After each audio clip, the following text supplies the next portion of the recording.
everybody, this is Dr. Popelka Brown from Ballard High School, and I'm just going to walk you through a really quick introduction of how this week is going to work and how you get to the activities.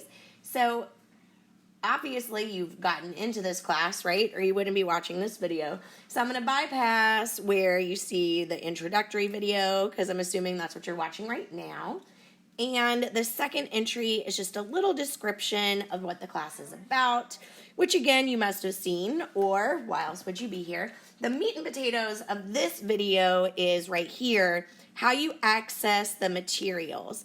And if you click on the Google form that is attached here, and if you put in your email address and your last name and your first name, it's automatically going to save everything that you do from now on. So the stuff that you need to do, first thing, email, last name, first name, grade. So the stuff that has the stars is mandatory.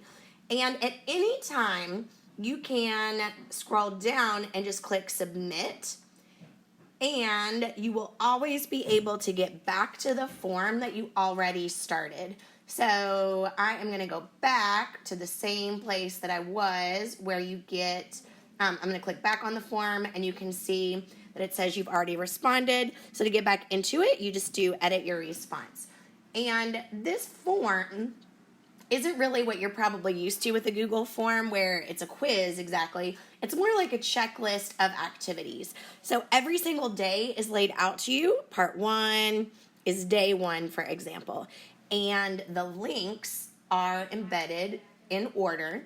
So you would first click on video number 1, then you would watch video number 2, and so on and so forth. And as you complete each component, you're going to click the check mark so that you can keep track for yourself about whether or not you've completed that part. And anytime you have to stop, you'll just click submit.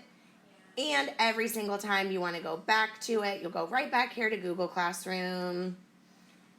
And again, click edit your response, and it'll pick up where you left off so that it's a nice little check sheet to help you keep track of what you have done.